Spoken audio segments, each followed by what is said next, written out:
Okay, hello and welcome back to Heart of the Woods. I am Jasona, your streamer. Sorry it's a little late, I got distracted.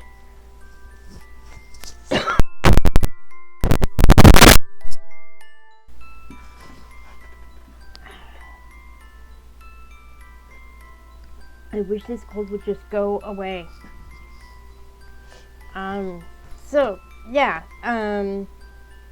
We are following now 2 ghosts and 2 living people. This character, Maddie, was killed and became a ghost alongside Abigail, who's been a ghost for 300 years. Anyway, Maddie was the manager for her best friend, Tara, for her vlog, Paranormal. And they were invited to this remote place called Eisenfeld by a fan of this show, and I'm blanking on her name. Anyway, in the process, over the course of investigating, they were staying for a month, and it's freaking cold, because of course it's the middle of winter. In the course of investigating, Maddie was killed.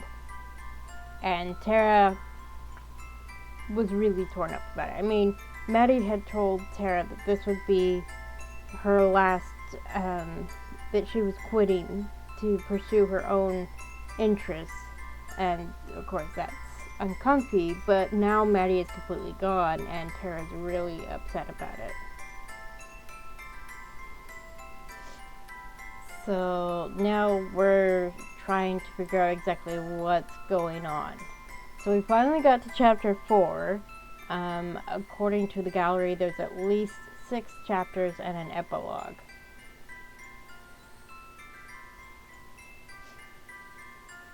So Abigail has kind of made her peace with the situation, Maddie not so much. So here we go.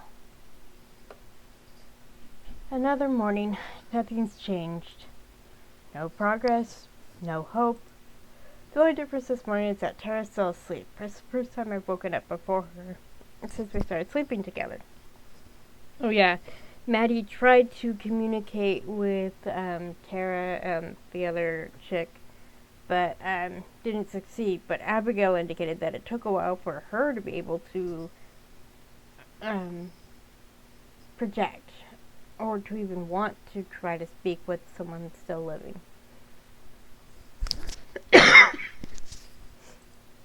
I'm glad she's still sleeping. I can tell she needs it.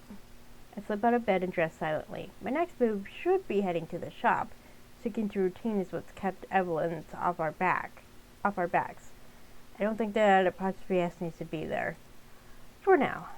The instant I start thinking about Evelyn again, I'm hit by a powerful urge to climb back into bed and wrap my arms around Tara. Hold her for a little longer.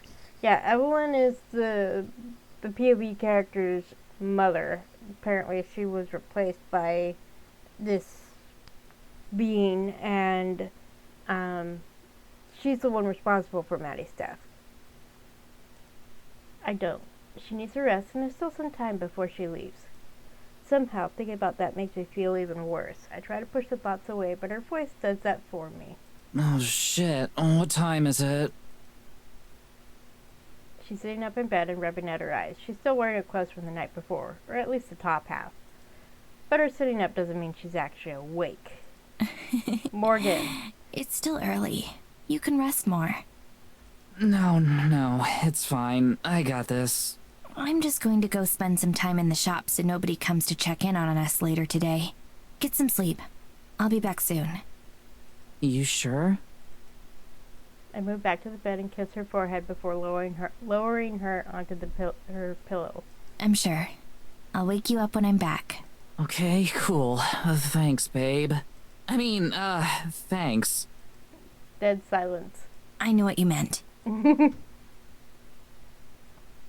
I'm out the door before either of us can say a word. I don't want to think about that right now. I just need to get to the shop. I'm so focused on that, I almost slam into Evelyn the second I step outside. No need to rush, dear. My brain jumps to panic mode. Why is she here? She's never here in the morning. Did she come for us? The door isn't shut all the way. I could run back inside, grab Tara, get out. I know deep down that it's pointless to try. If she wanted us dead, we'd be dead. I don't know why she's sparing us, but if she changes her mind, we won't get a warning. What do you want? Her mouth curls into a frown. Am I not supposed to take an interest in my daughter's life? I thought you had outgrown that phase. I grit my teeth. The sight of Tara's body being flung into the wall, Maddie's room in the cabin hauntingly empty. She doesn't have the right to even pretend to be my mother. I'm not your daughter. Morgan! I flinch as she raises her voice. I hate letting her get a rise out of me, but there's too many memories making me afraid of that sound. She just sighs and her features sink. She almost looks visibly hurt. Almost. Only almost. There's still something inhuman about her expression. Something I've never been able to understand. You can be so cruel sometimes. You weren't always. When you were young, you were the sweetest thing. You would never imagine the things you say to me so casually now. I clench my fists. I have to keep it together. My nails push slightly against the skin of my palm. As always, my fingers freeze before they drop blood. I'm going to work. My voice comes out as a rasp, and I cringe at the weakness of it. She puts her hand on my shoulder as I try to walk past. Work can wait, dear. I'm sure your customers will understand. I have something to show you. I do not trust her. I thought since you were so desperate to see in my office, I could give you a little glimpse of what I keep in there. No bueno, no bueno, no bueno. That's not good. Evelyn drops her hand, her lips twisting into a sickeningly sweet smile.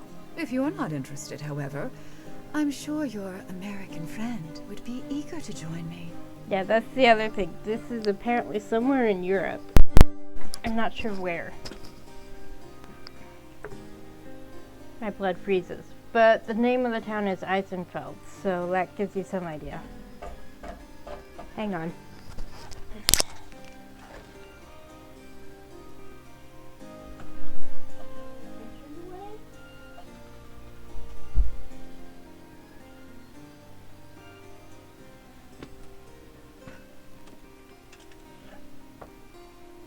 I see your tail.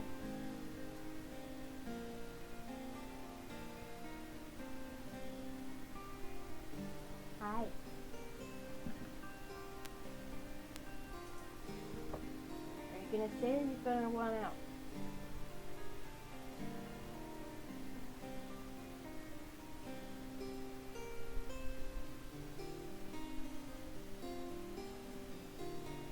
Hi.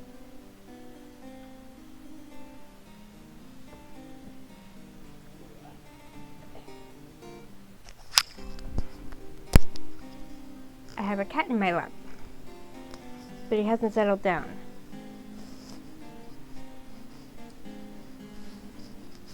Well, what are you gonna do?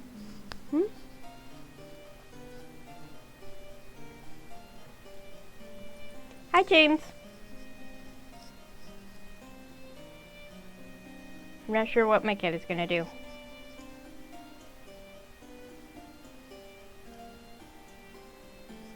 What are you doing? Excuse you.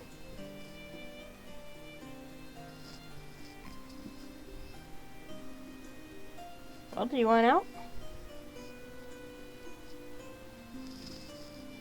Nope. Okay. That's fine. Thank you for dropping by. Anyway, my blood freezes. I want to hit her. I want to scream at her. I'm not sure if it's fear or the curse she's placed on me that keeps me rooted to the spot. I can't even look up at her. She knows she's won, as she always has. I can feel her eyes on me as she waits for me to follow her. The moment passes and she makes a sound of affirmation. She turns away. Now come with me, dear.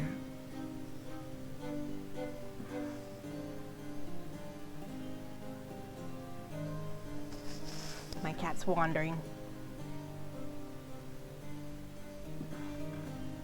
There's nothing up there for you. You know that. You've been up there plenty of times already.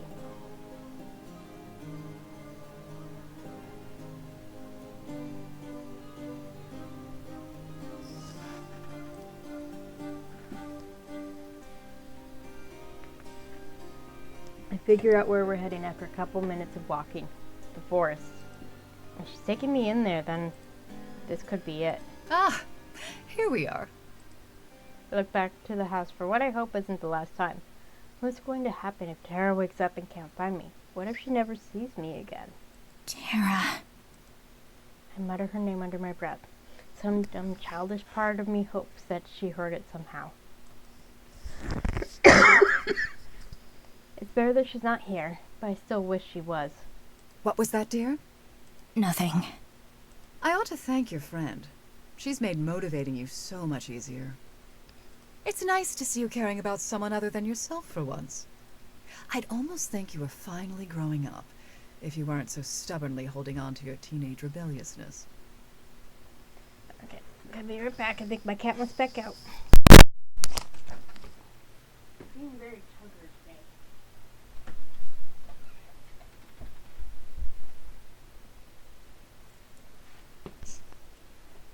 Okay.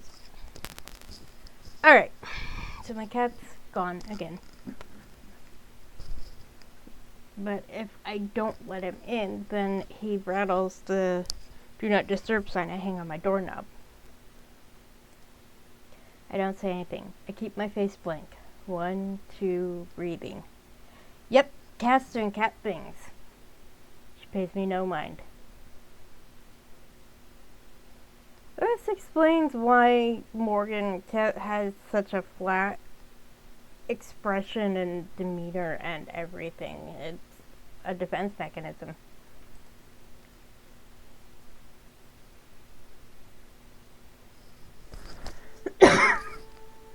We walk into the forest, past the initial tree line, into a steps. At least I know where we are. Or I thought I did. As we keep on walking, I realize I don't know where we are at all. I don't recognize any of this. The trees are different. These aren't the ones I know. They aren't even the ones I saw when we started walking. I've walked this path dozens of times. There's no way I'm making a mistake. The branches blot out the sun even more than usual, and the shadows seem to blend around Evelyn. I can hear the creaking of old wood in the darkness. It almost sounds like the trees are moving. I've never seen the forest behave like this. I've never seen anything behave like this. As we walk, Evelyn keeps turning her head to glance at me, probably trying to see how scared I am. I don't let my expression waver. I won't let her in. She won't win this one. The things around me don't even look like trees anymore.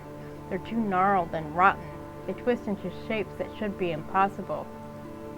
They form walls around us as we walk, pushing us forward. I can't help drawing in on myself. It's like the whole forest is closing around us. It's getting harder to breathe. I feel like I'm about to be crushed by the forest itself. And just when I think I can't take it anymore, we break into a clearing. And in the center of the clearing is a beautiful, radiant tree. It's actually green. Real, brilliant green needles. The trunk is so thick and sturdy that the bark makes it look armor-plated. The rich scent of pine fills the air. The shadows around us are kept at bay by a shimmering golden light. I can breathe again. Crisp, clear air fills my lungs. The awful sensations of the twisted forest are all but forgotten. I reach out my hand to it, but only reach. Something inside me tells me that I'm not supposed to touch it.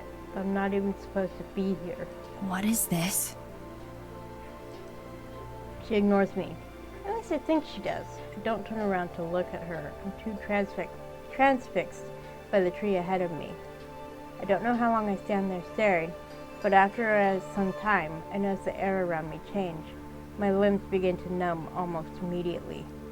When I look back at Evelyn, she's glowing, an oily shimmer all over her body. And she's smiling at me. Smiling. You were so peaceful, so calm. I can't remember another time when you were so relaxed. I hate to interrupt it. Really, I do. but I only have so much time to spend here. Do you understand? She starts walking towards me. That's when I see the knife in her hand.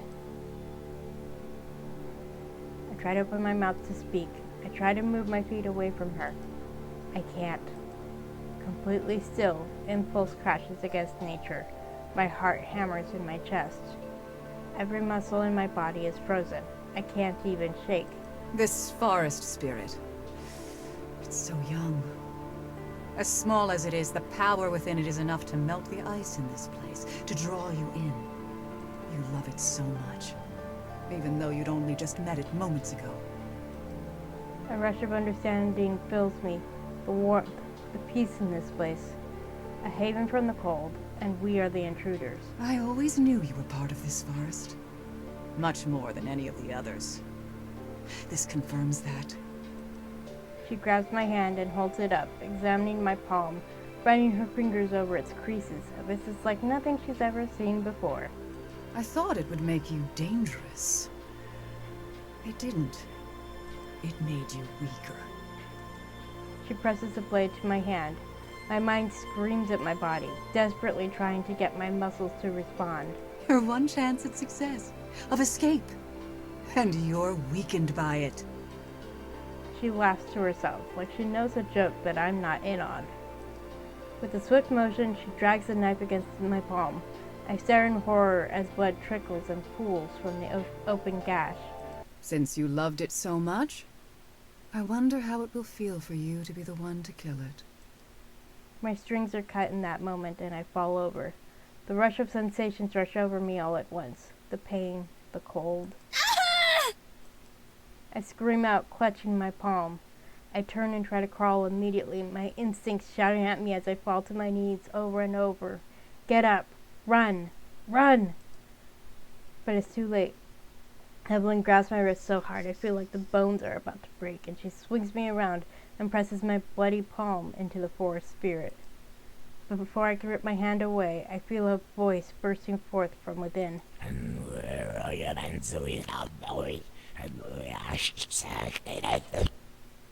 I have no idea what that is. Pain rips forth from my chest the more I try to hold the words back. I cover my mouth with my hands and stumble back in horror. But it's too late. An unexplainable sound fills the air, a hideous groaning. I know what it is. I do. I don't want to admit it to myself, though. It's the spirit. Blackness moves up the shining green needles. The calming aura disappears completely and is replaced by something else. Pain. It's pain. I fall to my knees as the trunk begins to twist into itself. Bits of bark fall into the snow. The rotting blackness creeps up from its roots, and the unsteady trunk begins to sway. The needles wither and die. My head is filled with its suffering. I hear it crackling then. A black tar seeps out from the bark, smelling of death. It bursts into flames. No! No! No, no, no! I try to hold my mouth closed. Incantations leave my throat in a voice that's mine and yet isn't. Evelyn's standing farther back now, watching the scene before her. Her face is contorted into a terrifying grin. She's enjoying this.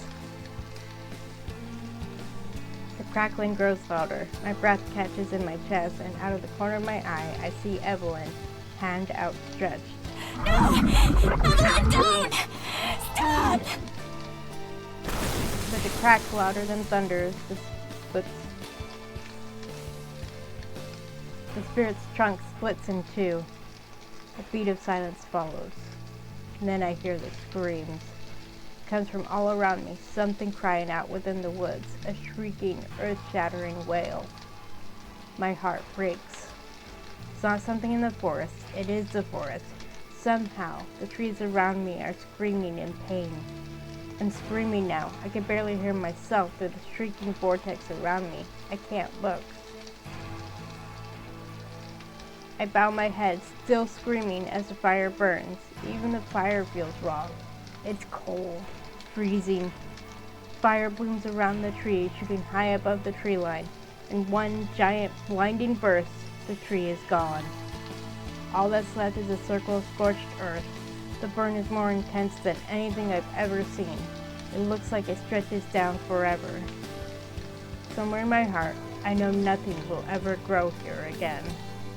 The screams start to fade. I slowly take my hands from my ears. Thank you for being such a help, dear. Really. You're a monster. How funny. Your mother said the exact same thing. You really do take after her. I can't gather my thoughts enough to respond. The screams are still echoing in my mind. Never forget this day, child. In the brief time you have left, I want you to know for certain that you don't stand a chance at changing your fate. You never have. None of you ever had. And when the time comes for you to serve as my vessel, I'll make sure the next one won't either. She reaches out towards me and I prepare for the worst. But all she does is pat my head and ruffle my hair. You can find your own way home, I assume. I know how much you love these woods. She gives another chuckle as she turns and walks away, heading back into the shadowy trees.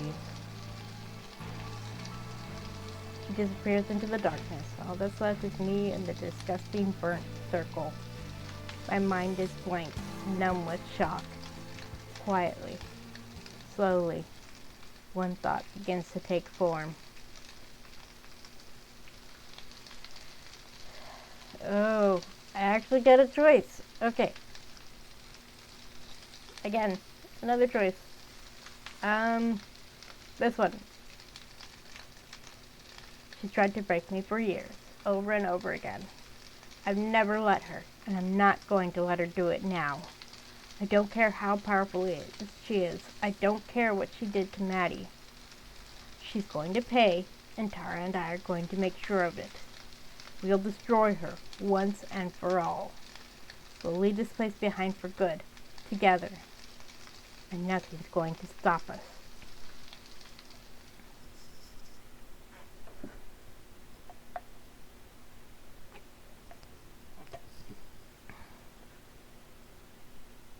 I open the front door and its weight drags me forward as I stumble inside. I prop myself up on the knob, trying to catch my breath. I can't. Tara must have heard the door because her footsteps come booming down the stairs. She doesn't fall. I'm surprised given that the last 5 times she ended up slamming into the wall. I keep telling her to be careful. This time I'm glad she isn't. Closing the door behind me, I finally manage to enter the kitchen as she rounds the corner. Holy shit, you're okay. I thought when you didn't come home, I'm okay. Don't worry.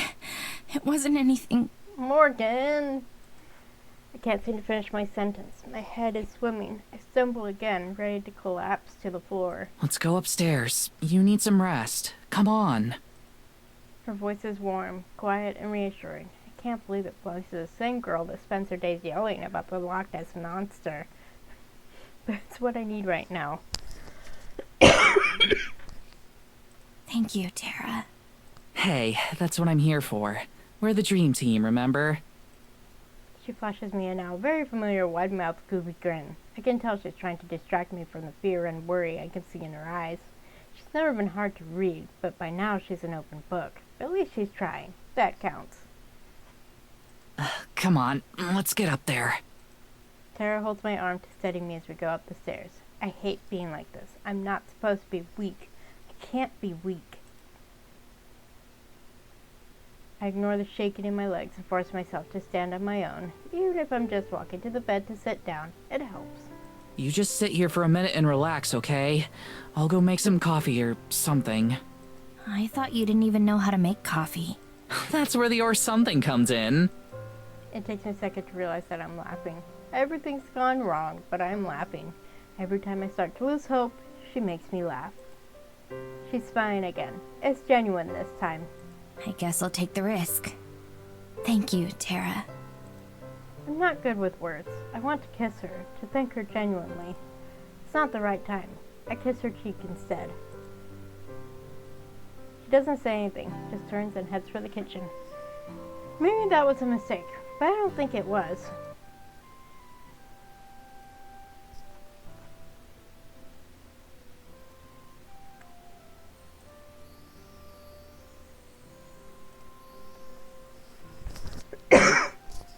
whirlpool of panic hits my brain the instant she leaves. It threatens to overcome me, crashing over my thoughts and pulling me deeper into its abyss.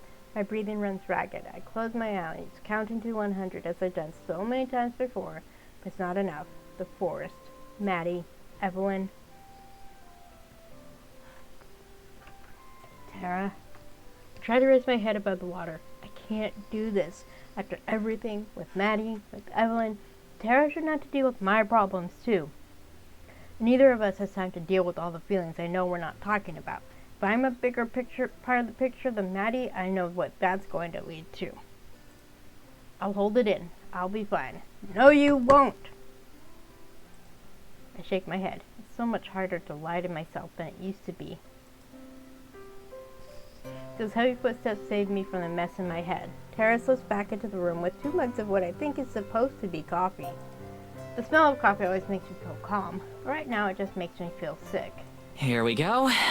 If the caffeine in this doesn't wake you up, then at least the taste will. As long as it doesn't kill me. No promises.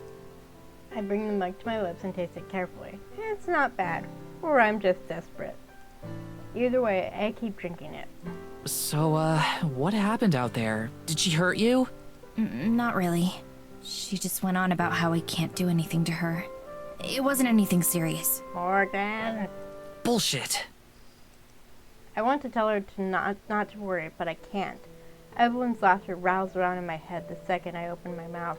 I place the already empty mug of coffee on my desk. I hear Tara's sharp intake of breath behind me, and I spin around, my heart racing. Fear and worry reflect in her eyes as her gaze flits between my face and my hand. I look down at my own palm, still bleeding gently. It throbs now that I'm looking at it. With everything that happened, I forgot about it. Tara reaches forward and holds my hand between her own, applying a gentle pressure to it.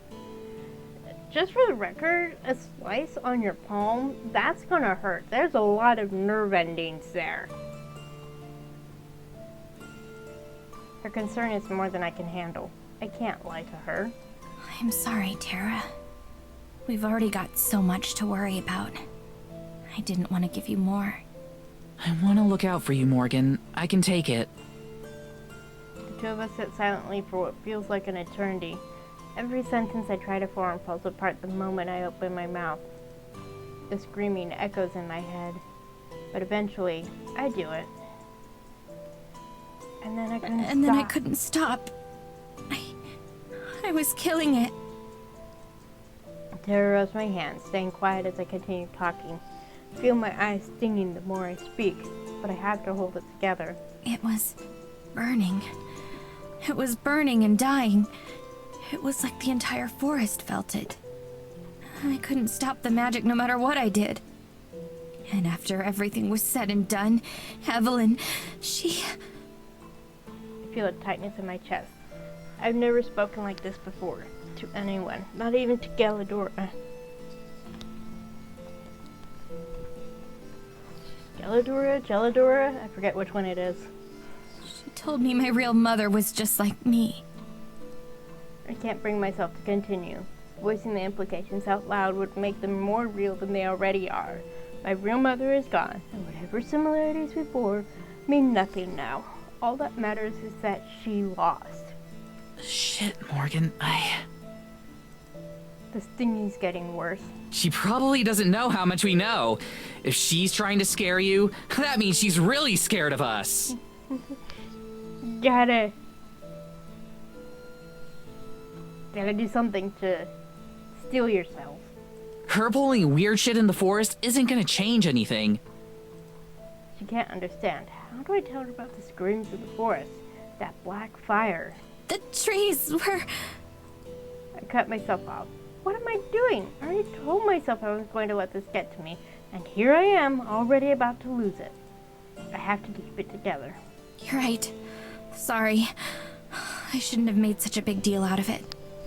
No. You should have. Hey, that's not what I meant. I want to hear what you have to say. She sits down next to me. The stinging in my eyes isn't going away no matter how many times I try to blink it back. You know I'm not the best at, saying stuff. Or knowing how to say stuff. Isn't that your job? Yeah, but do I ever look like I know what I'm doing? She holds my hand as I chuckle. You've got a point. But I'm okay, I promise. It was just some cheap scare tactic.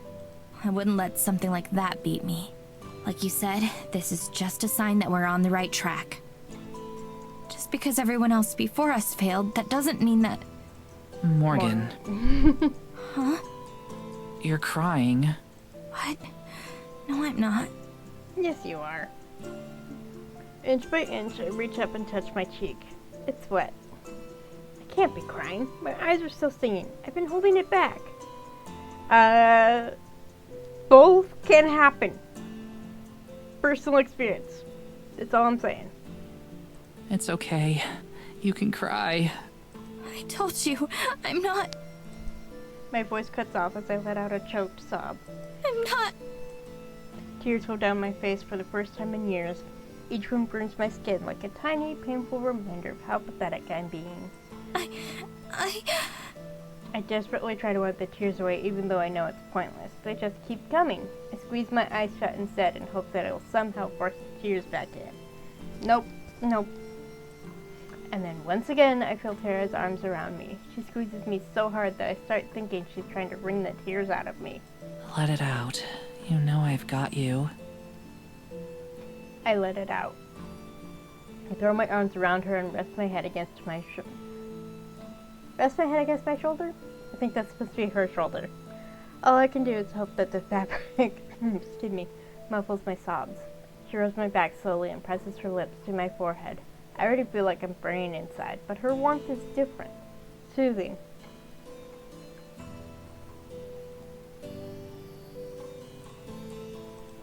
My whole body shakes against Tara. She doesn't flinch. She doesn't say anything. She just holds me close. This isn't the girl I spent years watching yell about monsters on the internet. This isn't even the girl that stepped off the train a few weeks ago. Something about being here changed her. As I cling to her for dear life, I realize that it changed me too. I can feel my tears start to slow when that thought crosses my mind. I'm finally able to catch my breath. Tara's grip on me loosens as I stop shaking. She takes her lips off my forehead. I have to fight the urge to pull her back down.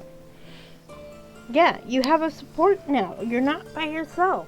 So you can let all of this out. You don't have to hold it in anymore. Pull away and sit up instead. It's nice to be able to wipe my cheeks and actually have them stay dry. Looking at her now, I can see that Tara's face is stained with tears too. It's my fault. I'm sorry. Hey, it's cool. I don't think anyone on Earth or anywhere else would say you don't deserve a minute to get it all out there. I don't know if this is just something that come up I've learned on my own or if I read it somewhere, but tears are a release valve for all the excess emotion that we feel. So that pressure builds up and it needs to release, and so that's why we cry, even when we're happy. Sometimes we're just so happy that the only thing we could do is just cry happy tears. And I saw a study that actually the happy tears have a different molecular structure than sad tears. If you say so. For what it's worth, I think you stand a way better chance than any of the people that came before you. After all, you've got one thing they don't. Tara. What's that? She breaks into another massive grin that the tear streaks on her face can't hope to tarnish. I know what she's going to say before she even brings out the finger guns. Me, obviously. I knew she was going to say that. I start to chuckle before bursting into laughter. Real, full laughter. Every now and then a sob slips in. I don't mind as much anymore.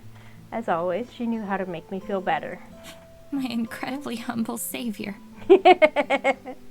Hey, if I can't stay on brand even under the threat of death, I don't deserve to be popular. I love that about you. I clap my mouth shut the instant the words leave it. I don't know where that came from. Tara's expression makes it clear she doesn't either. Thanks. Yeah, no problem. Yeah, it started out as a no strings attached thing. I don't think it's gonna stay that way. We look away from each other. I do my best to focus on anything in the room that will hold my attention. Hey, can I say something? When I look back up at her, I can see that her entire face is bright red. As much as I love to joke, I'm 100% serious about you having something that they didn't have. More than one thing, actually. What are you talking about? I mean, you're really brave. Like, the bravest person I've ever met. You're smart, too. A hell of a lot smarter than I am. You're... She scrunches up her face in that cute way she always says when she's trying to figure out what to say next. Which means I've seen a lot of it. You're all the things that I act like I am. You're smart, you're brave, you're strong. You're not afraid to fight back against bullshit. You're beautiful, you're capable. You've been through a ton of bad shit all your life, and you're still fighting, even against things nobody else out there believes. I spend nearly every day of my life thinking about the strangest things in the world, and I still couldn't have imagined someone like you really existing. If I hadn't watched her rabble for years, I'm sure that by now she'd be incomprehensible. But I can hear every word, and I can feel my heart beating faster with each one. And you're just really awesome and fun to be around, and being here with you is one of the best things that's ever happened to me, and I don't want this to end, and I'm You're in love with me. in love with you!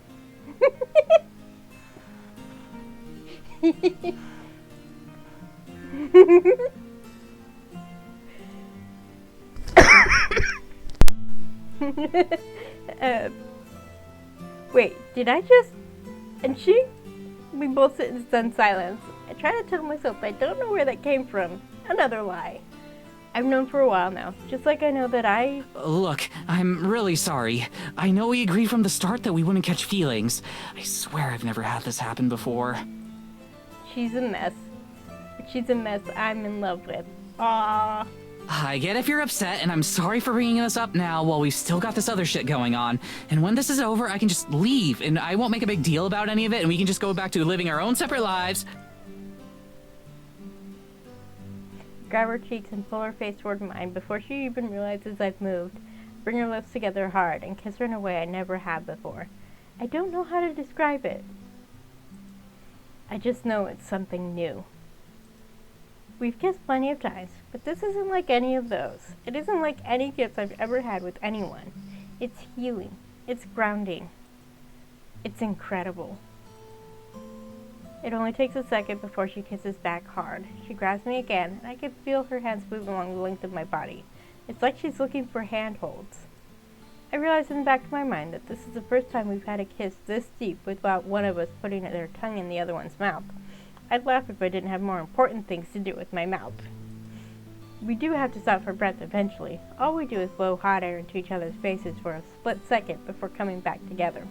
This is too good to let it end so soon. One of us is crying. That better not be me. We break the gasp for air. I love you too, obviously. Tara plants smaller kisses on my bottom lip as I speak. Yeah, I kinda figured. Saying it out loud feels incredible. It's like dropping weights I've been carrying for miles. I can feel everything Evelyn took from me coming back in force. I guess I really do have you after all.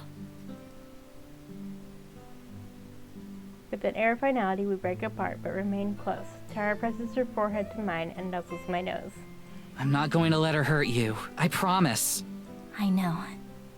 We're gonna beat this thing, Morgan. We're gonna kick Evelyn's ass, and we're gonna save my best friend. And when we leave the shitty village behind for good, I want you to come with us. Yeah, of course. I'm still not able to match her level of confidence. I love her, but that doesn't magically guarantee things will be okay. That's true. I'll keep trying to get there, though. So, what does this make us? What do you mean? Are we, like, dating? Or... She rubs the back of her neck and smiles awkwardly. I mean, it's been a while since I've done something like this, and this isn't exactly a normal dating scenario. I know what she's trying to say. We don't know what's around the corner yet. I don't know. Not that it's anything against you, of course. I love you a lot. I don't doubt that for a second. But I don't know if I can put a name on that love right now. Not with everything else we're dealing with. And here I always thought fighting an ancient evil monster would be the perfect setting for asking someone out. She doesn't sound mad. That's a good sign. Maybe, if everything turns out okay, we could give it a shot. Putting a name on it, I mean. She cranes her neck up towards me and kisses my cheek. Saving it for after we kick some ass, huh? I can dig it. So, what does that make us? For right now, I mean. Can we just be people who love each other?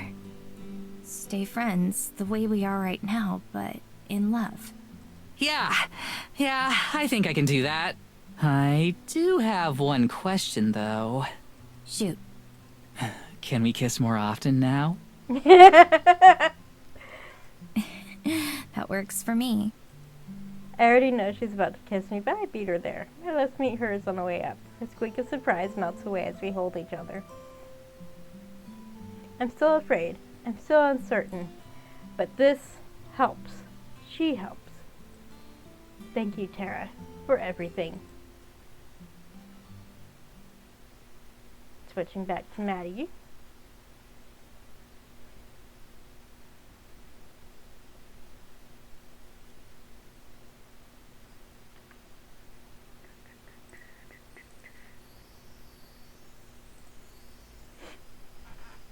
So, my thought before we get further, did Abigail at least sense what was happening with this forest spirit?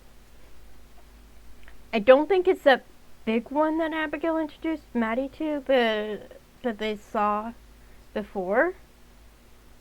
But, I mean, the entire forest was screaming. Wouldn't Abigail have heard it or felt it or sensed it? So I think we're going to find out. It's been a weird morning. Usually when I get up, Abigail's awake and ready to go. And usually she has been for several hours. This morning, though, I woke to find her dozing nearby, long past when she'd normally be up. She complained about having a headache, so we decided to take a walk through the forest to clear her head. So far, it seems to have had the opposite effect, though, and we've been walking in uncomfortable silence. It's been maybe an hour or so when we first noticed the buzzing. At first it was very faint, like the sound of the wind or the rustling in trees, but then it started to get louder and louder. Fairies! It's the first word she's said in ages. She pulls me closer to her as the buzzing gets closer. Sure enough, the source of the noise soon comes into view. Dozens of fairies, maybe even as many as 100, flutter past overhead. They form a cloud rushing through the forest, nimbly weaving over and under the branches. When I first saw fairies back in the clearing, their movements were graceful and delicate, but now they're frenetic and urgent. The swarm travels right towards us, though they don't seem to notice or care about us at all. Buzzing has grown to an almost ear-splitting level, and I realize it comes from their wings. Like bees, their tiny wings beat rapidly to keep them up. They're a blur against the fairies' snowy-looking bodies.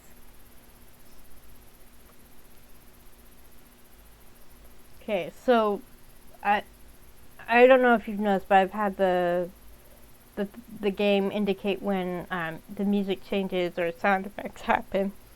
I can barely hear the buzzing.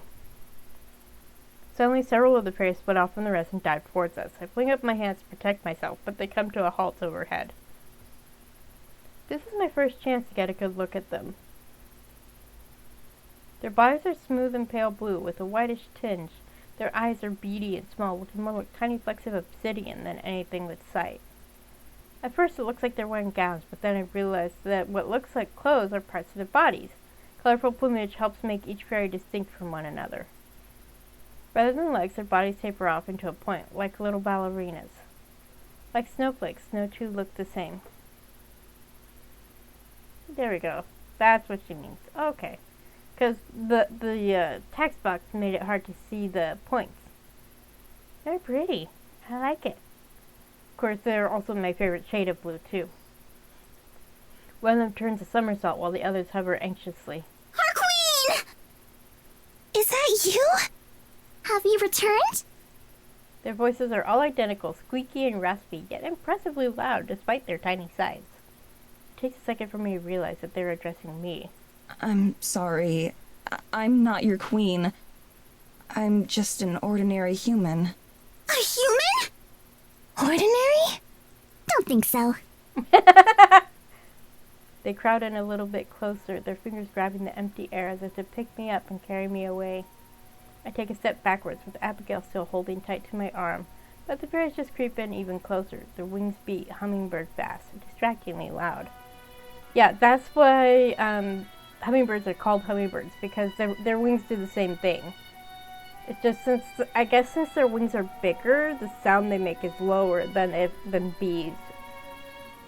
I promise, I'm just a regular person. You're mistaken if you think I'm your queen. I wonder.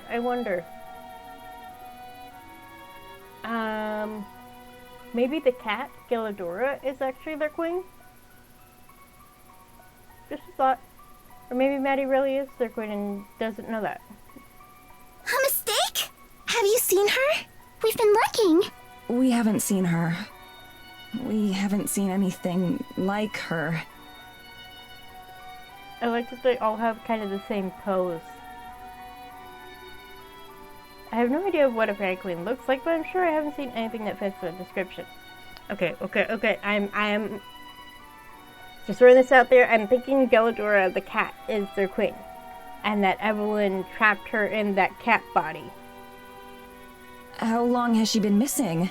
It's hard to say. Did you know? Time is a human concept. Their answers aren't helpful at all. They at least understood my question, which means they have some knowledge of time. It doesn't make a difference, though. The rest of the swarm has moved on, the buzzing fading once again, but they don't seem bothered. If we see her, I'll be sure to tell her you're looking. Cause Morgan did say that Gilladora is a fairy, that she's been trapped in the cat body, so entirely possible. That won't be needed. She surely knows. That's why she's our queen. The fairy's peculiar way of speaking in turns is almost comical. Since they haven't left us alone yet, I assume that they're still expecting or hoping for something. I'm a little afraid to find out what. Do the three of you have names? We don't. We have no need. Names are for humans, too. They all nod in unison. Given how everything else about them seems to be insect-like, I just assume that they have a hive mind of sorts that fit with everything else I know about the forest. I'm getting a bit tired of all the different networks and connections. It's silly, but it feels a little like not knowing the password to a friend's Wi-Fi. To help keep them straight in my mind, I give each of them a name. The one with the purple flower is Hay. Anon has a blonde hair. The last one is Frio. Beside me, Abigail tugs at my sleeve surreptitiously. She's angled away from the conversation, trying to lead me out of it. I turn back to the fairies, putting on my best customer service voice. We have to go now. It was nice to meet you. I hope you're able to find your queen soon. I'm just saying, it's probably the cat. I don't want to turn my back on them, so I wait for them to say their farewells and leave, but instead they come in even closer, causing Abigail to gasp. Don't go! What if you stayed? You could be our queen. You would do. We could make it so. It would be easy. Alarm bells ringing in my head, I start to step backwards with Abigail keeping right on me. There isn't anyone else. Not everyone is suitable. But you are. Let us show you what it'd be like. We can give you a taste. Would that be all right? Their buzzing and fluttering slows as three pairs of eyes stare at us. Abigail squeezes my arm. I move my mouth to say no, but the way their gaze pierces into me roots me to the spot. Like tiny dancers adorned with glitter, their skin shimmers in the low light filtering through the clouds. Oh boy. Madison, come on, let's go. But I can't. Rather, I don't want to. Not yet.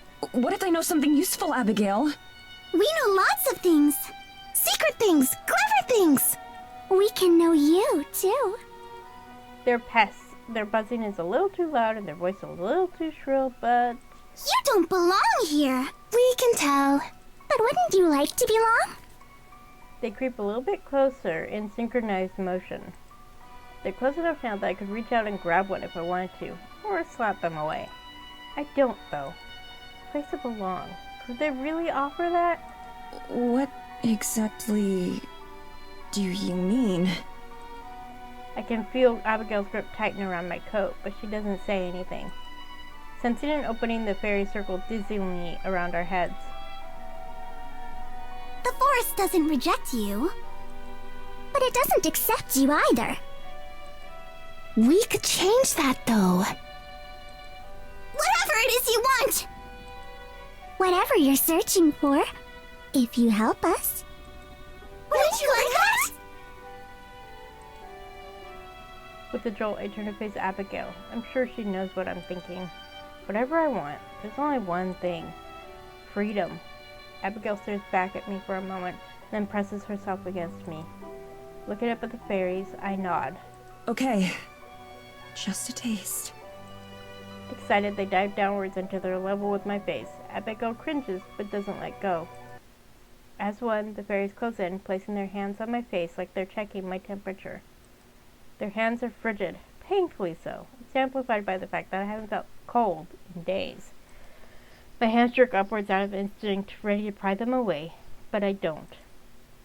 And one of the fairies moves their hands to cover my lips, one covers my ears, and the other covers my eyes. Speak no evil, hear no evil, and see no evil. For a split second, I feel like I'm falling through the air. And then it all hits me. All I see is black. I'm alone. And yet, hundreds of presences flood my consciousness all at once. I can tell they're the fairies, but I don't know how I can tell. I'm bombarded by their awareness like tiny darts, not using words or thoughts or intentions, but just feeling. They're somehow distant, as if behind a wall, but so present. I try to find the semi-familiar presences of Hay, Frio, and Anon, but they're indistinguishable from the rest.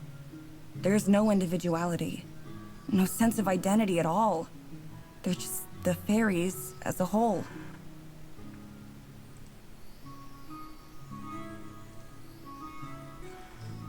But I can feel what they're feeling. Panic and anger and hurt all churned together. The feeling of being lost, of not knowing where to go or what to do, but not being able to sit still.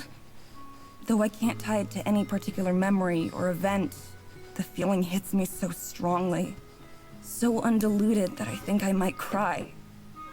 I can feel that they've been scared by something, but I don't know what that something is. Then, at last, I feel a nudge within my mind. The sensation of being noticed. The presence takes me in, welcoming me. It occurs to me that I no longer exist. I try to ask what's going on, but I don't need to. The moment the question forms, the presence with me starts to answer. Images play in my head, ones I've never seen before. They're grainy, like an old film. If I try to focus on a particular detail, the whole thing becomes muddy. I can see flames burning away at the forest. The fire is so real that I can almost feel its warmth. But when I start to focus on it, that too vanishes. The presence of the fairies weighs on my mind, an uninvited audience to the next part. I can see a fairy, stumbling alone, but something's wrong with it. I realize instantly, I can't feel its presence. Where it should be, there's just a gaping hole, so vast and profound that it hurts by sheer exclusion. It's agonizing. I want to tear my heart out of my chest so I don't have to feel it anymore. The presence of the fairies, the whole nest, tries to reach out after it and fill the hole, but it won't allow itself to be touched. The moonlight overhead, which I crave, falls onto the lone fairy who hastens to escape it. The lone fairy flees, and the rest of them, the rest of us mourn. One word pulses through my head, both a condemnation and reassurance. One word, though I don't know what it means. Moonsick. Moonsick. Moonsick. Moonsick. Moonsick. Moonsick. Moonsick. Moonsick. The vision twists, and I can see a woman. But she isn't a woman. She's also a fairy, but not just. I'm so happy and relieved to see her that I just know she's the fairy queen. I can feel how much she misses the lone fairy. I know, because I miss her too. Desperately. I can see her searching, her hope never fading, until one day, she's gone. The loss is even greater this time. A sick mixture of guilt and shame plagues me, because I don't know where she is. I don't even know how long she's been missing. How could I have not noticed? Okay, before I click to continue, I'm guessing, just theorizing here, just cooking, because I can, that the first fairy, the one that was moonsick, is Evelyn. Evelyn before she became what she is now. And the second fairy, the fairy queen, I'm still thinking that's Gelladora. How do you pronounce her name? The cat. The Meow meow. loneliness is so great that I want to do anything to erase it. Another silhouette flickers, just out of sight, but I can't keep track of it. We all have to watch it together, and then I realize it's me. But just like the fairy queen I saw before, it's also not me. Visions of time pass, months, years, centuries, and throughout all of them, all of the loneliness is gone. It all feels right. I could fix this. I can fix him! The fairies remove their hands from me and I burst back into the real world with a mighty gasp for air. Madison, are you alright? The fairies dart back up, away from the furious glare that Abigail gives them. All I can feel now is her hand clutching me, and I put my arm on her shoulder for support. My head spins, and for a second I think I might fall over. The dizzy spell passes soon. Once I'm confident I'm not going to collapse, I nod. I'm fine. How long was I out? Abigail's face flickers into a look of confusion. She presses her hand to my forehead. Out? I didn't think they'd even begun. What? I watch the fairies struggling to comprehend how so much could have happened in an instant like that. There's no way. We told you, didn't we? We aren't bound by time. Join us and you won't be either. Now that you've seen, and now that you've felt, will you join us? Eyes wide, Abigail looks up at me. She doesn't have to say anything for me to know she's begging me to decline. I wish she could have felt how warm it was, how nice it was to belong like that. Yet at the same time, it feels like a distant dream now, something detached and fading. I try to remember the sensation, but I can't. It's water slipping through my fingers. It seemed so real, but it wasn't. It was only a second. I can't sign my life away to the fairies for 1 second of visions, no matter how right it felt, no matter how comfortable. I'm sure that I was just seeing what they wanted me to see. I smile at Abigail and then shake my head, rejecting the fairies. I'm sorry, but I can't. Thank you for showing me what it would be like, though. How can we persuade you? We need our queen soon. You could be our only hope. Help me, Obi-Wan Kenobi. You're my only hope. I know you do. But I'm sorry. That just can't be me. We hope you'll change your mind. We'll be waiting for you. We'll be waiting for a queen. With that, they turn tail and dart off in the same direction that their swarm had gone. Soon, all trace of them is gone, like they'd never even been there. Madison, are you sure you're all right? Yeah, I'm sure. It was just a lot. Was that really that fast? Yes. They touched your face and then a moment later you gasped. That's insane. It felt like a long time. Like years had passed. Abigail looks troubled, staring off into the forest where the fairies disappeared. Fairy magic is strange and beyond me. They're similar to the forest spirit, and yet... Different, but in a way you can't put into words. That's right. You certainly did see a lot, didn't you? Yeah, I guess so. Have you ever met their queen? Or seen what she looks like? Just once, long ago. She and the forest spirit are both guardians of the forest. Did you see her in your vision? I think back to what I saw as best as I can remember. The image shifts and shakes in my head, not wanting to be called to mind. More than what she looked like, I just remember how I felt, so happy and relieved to see her. I did, but I didn't get a clear look at her. I knew who she was, but I don't know if I'd recognize her if I passed her on the street. Do you think you could mistake me for her, like they did? Absolutely not. You're much prettier than she is. Abigail says it very matter-of-factly, as if she didn't just give me an enormous compliment.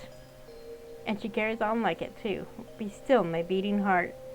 But to the fairies, I expect it's hard for them to tell the difference between humans. So maybe you looked like her to them.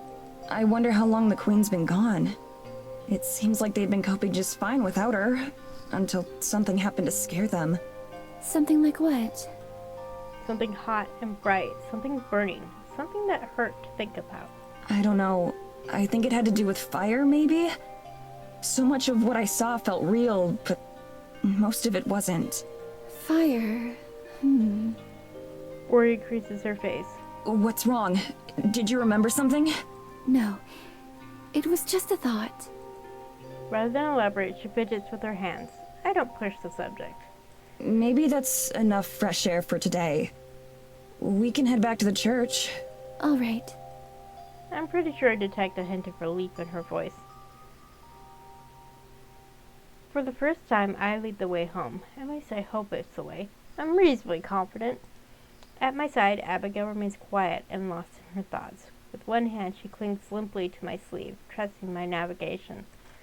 I don't disturb her, instead concentrating on remembering the path. It's to challenge myself. I'm sure that if necessary, Abigail would be able to lead us home from anywhere. Still, I'm beginning to fear that I've led us astray when the grim walls of the church start to come into view. A mixture of relief and pride flows through me. It's also a little bittersweet. Come to think of the church as home, even though I've never felt that way about the cabin. Despite the fact that the concept of home is just formality now. Surrounding ourselves with walls and a roof doesn't change a whole lot. Clouds are beginning to settle overhead, muting the daylight and making everything murky. It feels fitting for the mood. Abigail speeds up a bit as we reach the doors, and she's the first one inside. She sits down on one of the benches, fatigued. Mind if I join you? I gesture at the open spot beside her. Please do. Wordlessly, she rests her head against my shoulder. Headache still? She nods. I'm afraid so. Our encounter there sure didn't help. I'm sure. They gave me a headache of sorts too, more of a notion that I can't get out of my head. The fairy's outstanding offer sits with me, and so as I try, I can't fully push the idea away. If there isn't any other way out of this, then maybe being a fairy queen would be preferable to just being a normal ghost. Sounds like I could still have Abigail with me. That's the last resort though, because for as long as I can, I have to hold out hope that things can just go back to normal. That Tara and I can leave Eisenfeld the same way we arrived. And that we can take Abigail with us. Beside me, Abigail shifts her head just a little. I'm sorry. Am I bothering you like this? Not at all. I wonder if she's close enough to hear my heart beating. Maybe it can't always be like this. But just for now, it's alright. Though it's been a couple of days since we met the fairies and they made their offer, I haven't been able to get it out of my head. The visions themselves are just slush by now, with the memories of them having eroded into non-existence. But the feelings remain, the feeling of belonging and of freedom. There's something else I can't get out of my head, though, and she's sitting right beside me. Madison! Here they come!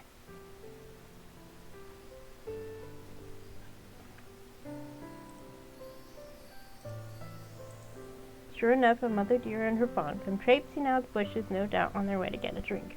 The starlight and the waxing moon make them look like ghosts at first, barely visible in the dusk. Upon entering the clearing, they see us and both freeze. Abigail smiles encouragingly, reaching out a hand towards them. After a moment's hesitation, Fawn takes one tentative step towards us, then another, and another. This one's name is Alma. Hello, Alma. I greet it the same way I would greet my friend's dog or cat. Deciding we're not a threat, the mother deer goes to the pond, while the baby one creeps even closer. Abigail never moves towards it, never pushing too far. Then it nuzzles her hand, leaning into the soft scratching motion of her fingers. Is this the deer that was watching you sing the other day? Most likely. Almost a little bit shy, and sometimes prefers to keep her space. You know this deer pretty well, huh? Of course. We're very good friends. To demonstrate, she strokes Alma's tawny neck. She doesn't even have to sit up to do so, since the pond space is just about level with her shoulders from where we're sitting on the ground. Alma closes her eyes, clearly enjoying the attention. Would you like to pet her? I'm certain she'd let you. Sure. I lean forward, my hand outstretched like Abigail's was. But the second I move, Alma's eyes go wide and she bounds away into the darkness. Her mother watches, alarmed, from the shoreline. Guess not. Alma, come back. I promise Madison won't hurt you. She's just as sweet as you are. That's cute. I'm glad for the darkness and that she can't see me blush. While she's not looking, I scoot a little bit closer to Abigail. Just a bit. The hanging fairy baubles help to illuminate the young deer, who watches from a safe distance. None of the fairies themselves seem to be around, though. Takes a bit, with Abigail and I both sitting silently, but the pond chooses to come back after all. Her steps are so reluctant and ready to dart away at any second. She lets Abigail pet her, but watches me warily while it happens. I don't mind. I'm content to just watch and enjoy seeing how happy it makes them both. Just have to give her time to get used to you. How long have you known Alma? It must have been a while for her to trust you like this. Oh yes, I've known her for her whole life. And I've known her mother since she was small too. Abigail waves at the mother deer by the pond, who's returned to sating her thirst. That's amazing. I can only imagine the patience, time, and dedication it must have taken to earn the trust of the woodland creatures. Still, all things considered, I'm not surprised that they'd make an exception for someone like Abigail. She exudes comfort. I'm not sure how else to describe it, and I certainly never felt anything like it before. Maybe being close to her is just as comforting for the deer as it is for me. Do you have any other animal friends that I'll get to meet? Oh, certainly, if you'd like. I'm sure Mr. Bearer is asleep for the season, but perhaps once he wakes up. There are also a pack of wolves around, but for Alma's sake, that would be best left to another time. Yeah. The deer nuzzles her hand in agreement, and Abigail coos contentedly at it. None are quite so friendly as Alma and the rest of the deer, though. When I was a child, I wanted to have a deer for a pet. I thought that perhaps I could learn to ride one, like a horse. My sister and I would look for footprints in the snow and track them for as long as we could. She looks up at me, smiling despite the melancholy tone her voice has taken on. We never got very far, of course. Hardly a few feet into the forest. But to children like us, it was quite an adventure. You must miss her a lot. Abigail hardly ever mentions her family. I imagine that despite how long it's been, their memories must still be painful. She smiles thinly. In a sense. The deer is still luxuriating under her caress. Her hand moves rhythmically and gently, alternating between petting and scratching Alma's neck.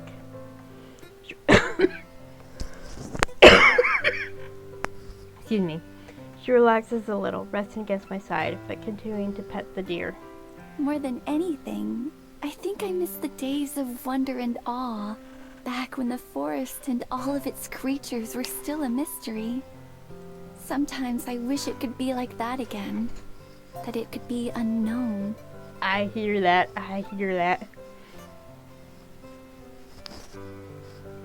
You wish that you hadn't met them? No, not at all. At least, not given the circumstances. I'm quite grateful for the companionship they've given me. For so many years, they've been one of the few sources of company that I've had. But while my love for them has never diminished, I've come to the conclusion that it's grown to the most it can grow as well. That's simply what the world had become for me. A small world of knowns, and nothing more. She looks away from the deer and back at me. A few tears flood her face, but she doesn't look sad. In fact, she's beaming. And then I met you, Madison. Moonlight frames her face. The lovely night sky, the fairy tale friendly deer, the ethereal woman, it's an image straight out of a painting.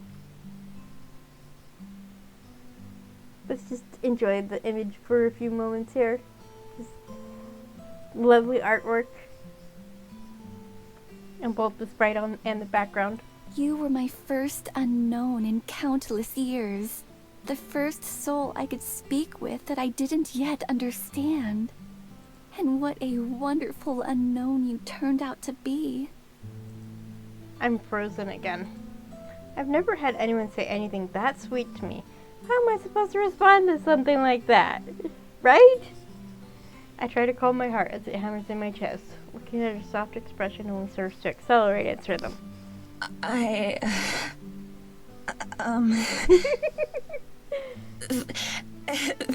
Thank you. That's really, really sweet. I think you're wonderful too. Her free hand darts out to grab mine before I have a chance to react as her eyes widen even more, nearly startling the deer away. Do you really mean that, Madison?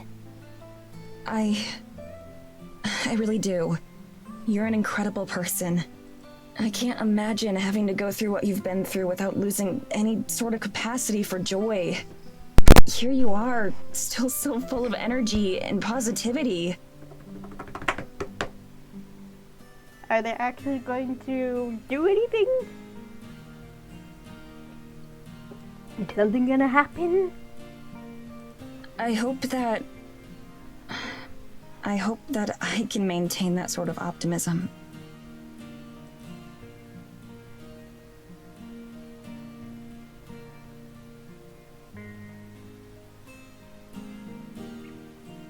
Abigail lets go of the deer and flings her arms around me in a tight hug. It's a pretty awkward position because of how we're staying together, but I don't mind. Cuties. I hug her back as best I can, my only anchor in the storm of chaos that my life has become. Indignant, almost slicks her ears back and darts off towards the trees again. Without letting me go, Abigail cranes her neck to watch, this time not calling the deer back. Alma's mother bounds over to join her daughter, and they both go careening off. I lean my head down to rest against Abigail, so let's become a familiar position. When did we get so comfortable with each other? Being like this just feels natural. She parts from me after a moment, sitting up straight again. She tilts her head up to look at the stars, and I gaze with her. The night is mostly clear, except for a few wispy clouds. All was still and quiet and calm. Even the pains of the forest don't seem to reach us here. I wouldn't call myself an optimist. I blink, surprised by her sudden words. I don't, nor have I ever really had much hope. There are small comforts and delights. Those aren't the same thing as hope. Sorry. I can remember names and faces, and even dreams and aspirations that I once had.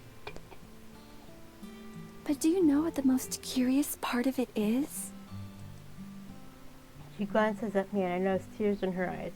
Without thinking, I reach up and brush them away. No reaction. My heart pounds in my chest, nervous about something that I can't identify. That makes me unwilling to accept. Afraid to be wrong about.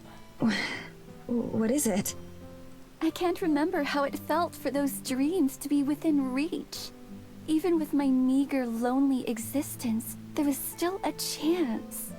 As unlikely as it would have been, there was always the possibility that someday something would change. Something might happen. There was a light, so to speak, to look forward to.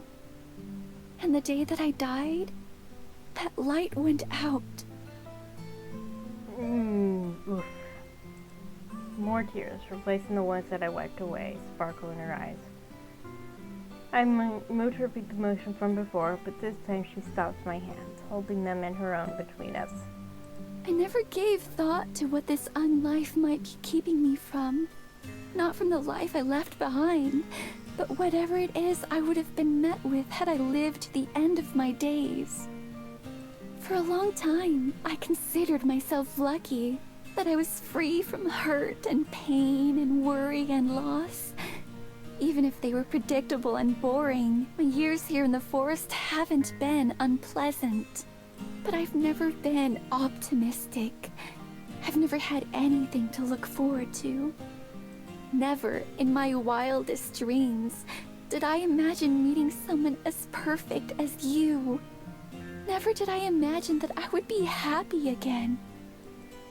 I understand. I know what she's saying, and more importantly, what she means. A shiver runs down my spine. So, one complaint. Madison's not perfect. No one is perfect. But I understand where Abigail is coming from with that statement. But Madison, I don't deserve this happiness. Not at the cost of your own. I keep thinking how if I'd been a bit faster, or more decisive, perhaps I could have saved you that day in the snow. And that even if not, I don't know what future I've stolen from you. I don't know what awaits those of us who pass on. All I know is this unlife and its permanence, and the way that you deserved better. She's crying now, fully. Her chest heaves into a sob, and I pull her closer to me in as tight a hug as I can manage. As kindly and delicately as I can, as gently as she always treats me, I hold her and sway gently, as much as our position will allow. I can tell, just from the way she cries, that she's been holding this in for a long, long time. I let her let it all out. It must have hurt so bad to be feeling this way. I speak in a whisper. It's not your fault at all. Don't ever blame yourself for any of this. I know I don't. Ever since we met, that day in the forest clearing, all you've done is made things better for me. I don't know if I ever told you this, but during those first days after we met, seeing you again was all that I would look forward to. I'd go to bed thinking about you, and wake up the next morning thinking about you. And as for everything else, to be honest, I don't know how to feel about a lot of it. So much of it is just hard to process. I thought that it would get easier with time, but it hasn't. But there is one thing I know. One thing that I'm absolutely sure of. I squeeze her hands and I see her startle, just a bit. No matter what I'm missing out on, I'm sure I'd rather be here with you. I mean it, every word of it.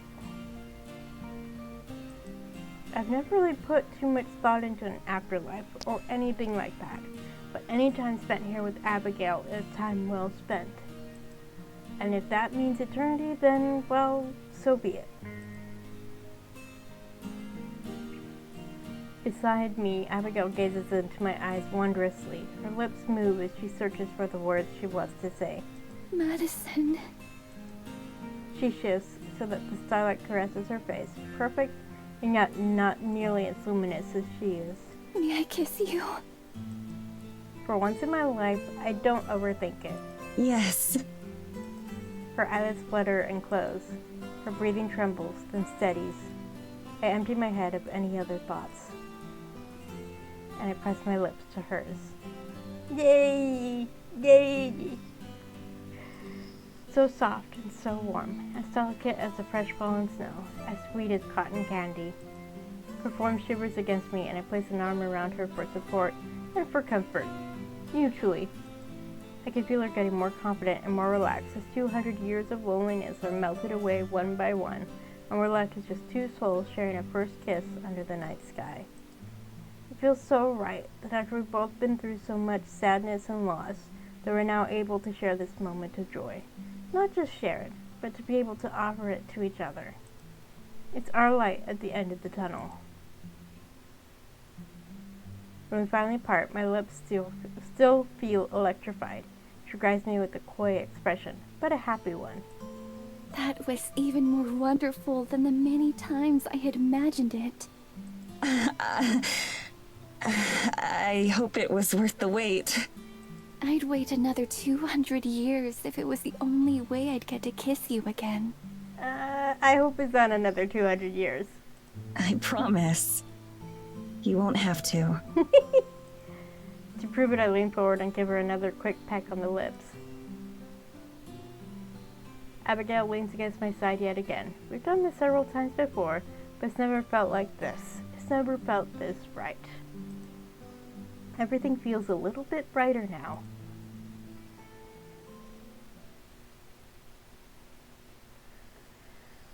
Ooh, yay. Still got time, so we're gonna keep going.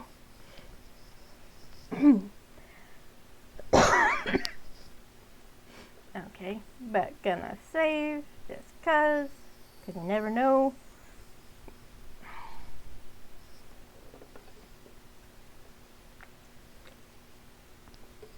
Our next day passes blissfully. We wander the forest, seeing all our favorite spots. The comfort of our new relationship makes the time we spend together even more joyful. Everything is prettier when I'm seeing it with Abigail beside me. Of course, as has become our tradition, we end up back at the mystical fairy grove. We saw into our favorite spots by the shore with a perfect view of the pond. Much as I love films, I've never been a big fan of romantic scenes. They always feel so forced. The soaring music, the obvious atmosphere, the cheesy dialogue, they're so divorced from real life that I just can't take them seriously. But here I am, watching the sunlight reflect off the shimmering water of the lake as the woman I love leans against me. And I think that maybe those things weren't so unrealistic after all. Madison. What is it, sweetheart? Sweetheart? I don't use pet names. It's not like me at all. But with her, I feel like it fits. I know that I've said this before, and will probably say it many times in the future, but today and yesterday have been some of the happiest days of my life. Mine too. And it's okay. I'll never get tired of hearing you say that. That was me patting my chest. It's my family's way of basically signaling the heartache, the love, and falling in love, the feelings, you know. She smiles at me as soft as ever, but hidden in her expression and in her tone of voice, I can detect a tinge of sadness. I touch her face, running my thumb across her cheek. She closes her eyes and leans into the motion. Are you feeling okay? Of course. Why wouldn't I be? I don't know. You just looked a bit sad. Maybe it was my imagination. I half expect her to deny it, but instead she nods. You do know how to read me, don't you? I do. What's wrong? You can tell me anything, I promise. Only if you want to talk about it, of course.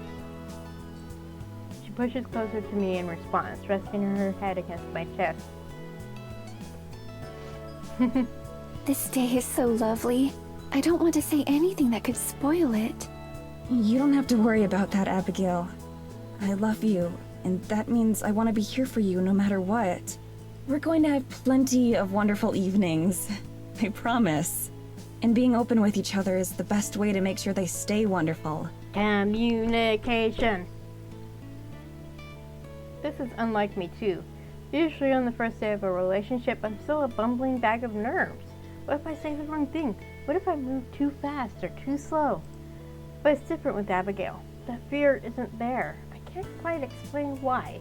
Just feel like I don't have to worry with her. I was thinking about other happy days that I've had. How long it's been since then. And how the memories have since soured. How much have I told you about my sister? Not much. You mentioned that the two of you were close, and that you spent a lot of time in the woods together, but that's it. We weren't just close. Helena and I were inseparable. Whenever anything went wrong, she would always be there to protect me. She swore that that would never change. And of course it did. I mean, how else would Abigail end up dead?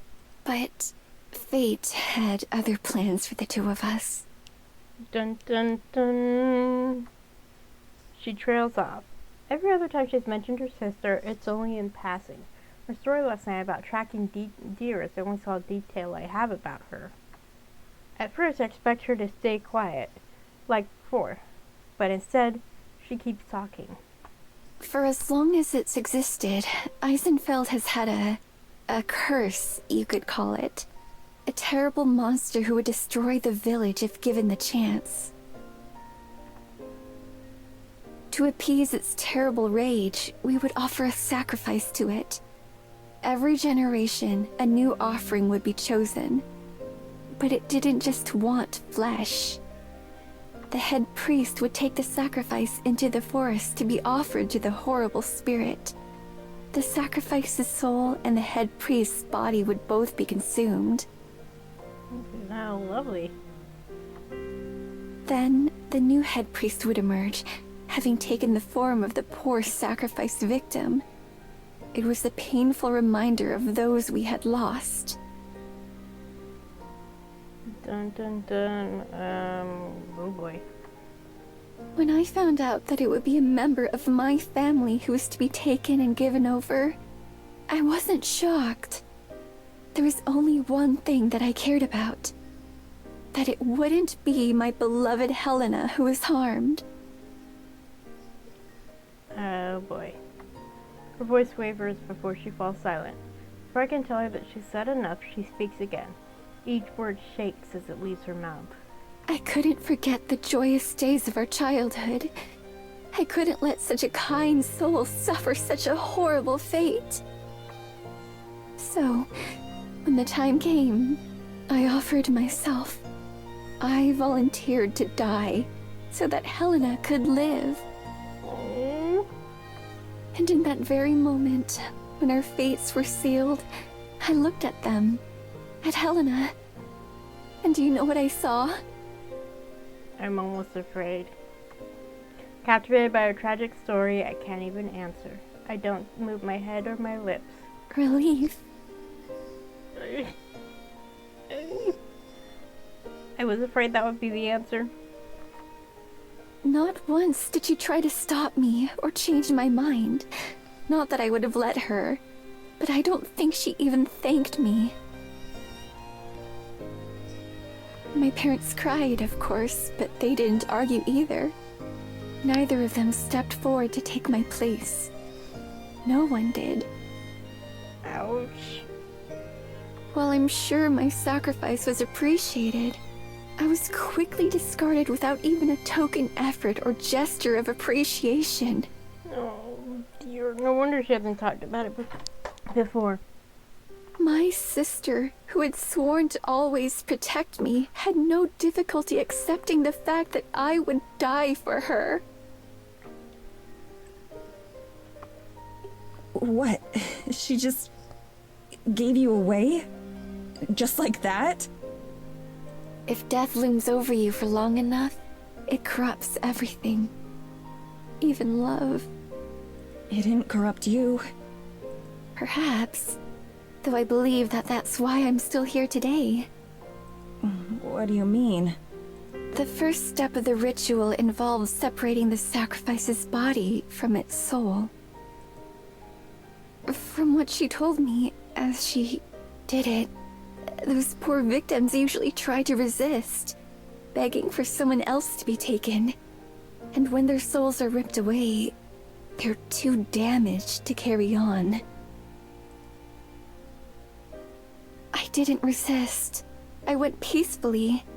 And so the gentle forest spirit, who I'd been raised to believe was some kind of demon, eventually came and took me away.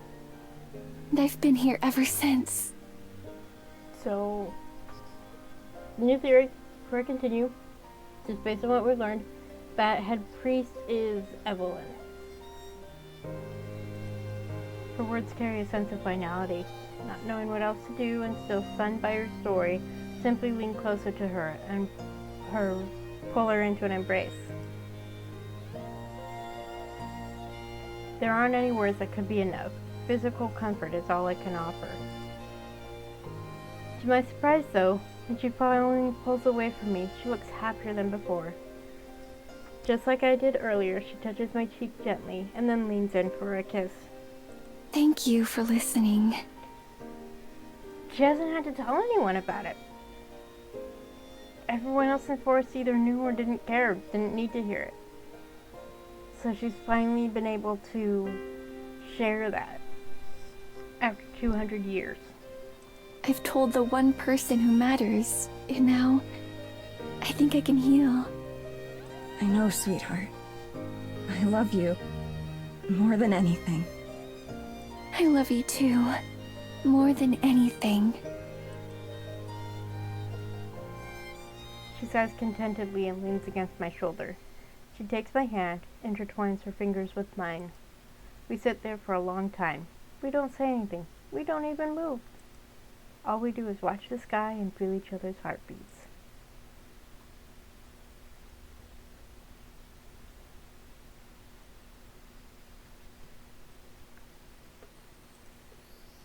Still chapter 4. Fading. Oh dear. I wake up with a headache and I know that something's wrong. I'm alone. Abigail must have disentangled herself from my arms at some point, leaving me on my own. I get up and pace around the church, not seeing her. After a bit, I find her outside its doors.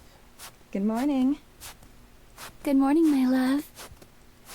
Her lips smile, but her eyes don't. It's a look I'm pretty familiar with by now. Slip an arm around her as I take a spot by her side. Sleep okay? Well enough. I'm sure all of my nights will be better now that they're spent beside you.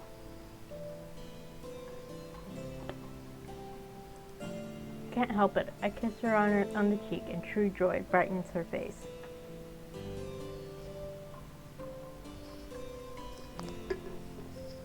How about you?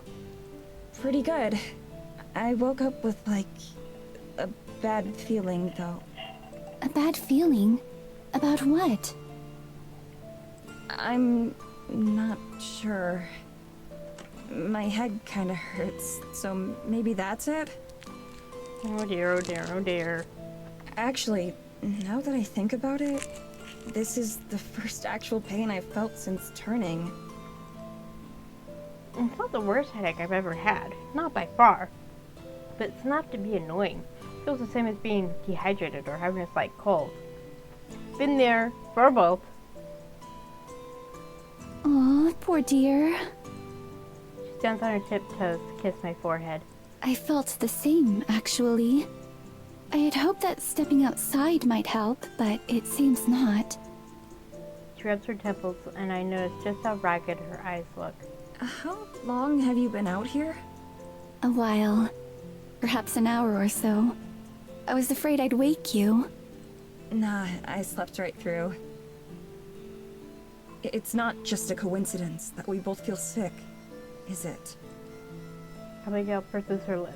Her brief silence is enough confirmation. No, I doubt it is. It must be something to do with the forest. The trees before us sway in the breeze. To me, they look the same as ever. No traces of lingering sickness or pain. You felt bad the other day, too. When we first met the fairies? Was it the same thing then? Most likely. Changes in the air. Something's happening. And it isn't good. I think of the fairies, fleeing some unseen terror. Is it... Evelyn? I half expect her to shake her head. I want her to say no, but she nods. I think so. I don't know what she's done, or why. But this can't all be coincidence. I nod, my thoughts turning to Tara and Morgan. I wish they'd just get out of here, leave me to my fate and escape. Let Evelyn do whatever she's doing while they're across the ocean. Safe. But they can't. I know that won't happen though. Tara's not the type to back down from a fight. Except this time, I know she's hugely outmatched, even with Morgan's help. What about the forest spirit? You said it's a guardian of the woods, right? Why doesn't it stop her? I'm sure it's doing what it can, but it's just as intimately connected to the forest as the fairies are. Far more than you or I. So as the forest itself weakens, so does it. Worry creases her brow. Is there any way we can help? Not that I know of. I can tell she's not really happy with that answer. Yeah, I wouldn't be either. Maybe we can think of something together. There has to be something we can do. Yes, perhaps. She looks up at me adoringly. I feel like I can accomplish anything with you by my side. Aww. Her loving words are nearly enough to counteract the worry that I feel. We've already beaten death. There's no way Evelyn can stop us. At least not a second time. First, we just have to figure out how. Abigail slips her hand into mine, where it fits comfortably. Perhaps you'll make an optimist out of me yet, Medicine. Shall we go for a walk? Absolutely. I'm glad that our changing relationship hasn't changed our routine. The walks around the forest keep me grounded. They're enjoyable, but also a solemn reminder of how trapped we are here. My dream of finding a way out hasn't disappeared or diminished at all. It's just evolved to include Abigail, too. There's no way I'm leaving these woods without her. But yeah, I think she's stuck in the woods because of that ritual. And I think the only way she can leave the woods is if something happened to Evelyn, if Evelyn was stopped for good. We chat idly as we stroll, enjoying the newfound comfort and intimacy that comes from being lovers rather than just friends. The pain in my head is still there, and I'm sure Abigail still suffers from hers as well. But it's easy enough to ignore and leave the pleasure that simply being together brings. We've reached the edge of the fairy clearing where we always seem to end up. Abigail is glued to my side. I wouldn't have it any other way. We're probably a little bit early to meet Alma, although they sometimes come by at this time. This grove is one of the easier places for the animals to come drink during winter, so it attracts all kinds of wildlife. Because most water is frozen, either as snow or ice. Yeah, I've noticed all kinds of tracks in the snow leading around here. She nods, please. But then we enter the grove itself and my blood runs cold. Just ahead, lying prone on the frozen ground, is a fawn that I just know is Alma. No! It's clearly dying, if not already dead. With a shriek, Abigail drops my hand. No! I can feel her anguish cut through me like a knife, visceral and burning. Dashing over, hands outstretched, she falls to her knees and presses a tender hand against his snout. A small motion confirms that it's alive, if just barely. It leans into her, either in fear or in recognition, eyes wild. No! What's happening to you? I move closer as well, though not so close as to crowd them, and what I witness makes my stomach churn. Gaping wounds perforate the poor thing's body, staining the ground red with blood. They look like knife wounds or bite marks, but there's no visible damage or puncture. It's more like his body simply opened up. Abigail flails her hands, clearly wanting to help, but afraid to touch it and cause it more pain. She turns to me, teary-eyed. Medicine! What do I do? There's nothing you can do. I don't know what to do. I don't even know where to start. I kneel down beside Abigail. The lacerations covering Alma's body are clean and even, but varying in size. Some are minute, so small as to be nearly invisible. The largest is a gash that runs the length of her torso. How does this even happen? From choking sobs, Abigail manages to answer. Magic! These are not normal injuries. It's the forest. The forest is sicker than I thought. And all of its children are hurting for it, too. So I get headaches while Alma gets this. I shudder. Is it random? Could it have just as easily been one of us lying here bleeding out? Maybe our ghostliness is more of a blessing than I thought in this case. Though without it, we wouldn't be affected by the forest illness at all. Leaning over, I gently stroke the deer's head. Its breathing is restless and agonized, but it seems to register my presence. My thumb brushes against a wound that I didn't notice, and I jerk my hand back while Alma groans in pain. I'm sorry! The deer's blood is viscous, unnaturally so, and slick like motor oil. It sticks to my fingers, stretching and webbing. It's neither warm nor cold. It's unnervingly neutral. I try to rub it off on the snow, but My fingers pass through the ice and dirt, of course. My hand trembles with the disgusting feeling that it'll never be clean again. Abigail is still beside herself, wringing her hands impotently.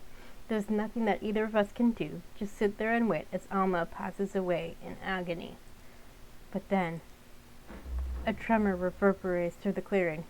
The ground shakes and the snow is rattled from the branches. Fairy baubles dance up and down. Abigail and I both face the forest in the direction of the sound, already knowing what's coming. The forest spirit strides into view, as tall as the trees, but no taller. It brushes past trees with no notice of the branches and snow that it disturbs. As it draws into the clearing, it acknowledges us with a level gaze. It's been a while since Abigail and I have been by to see it.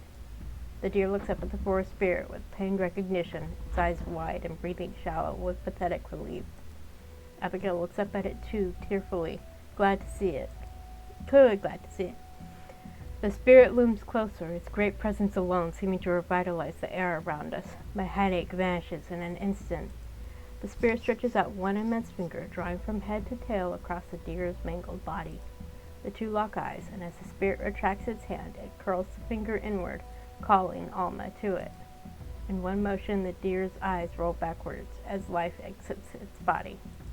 At the same time, its spectral form, ephemeral and perfect, rises from its corpse. Boundless as in life, it gives us one last glance, and then springs across the fallen snow before vanishing into thin air. Gone to join some spectral herd somewhere.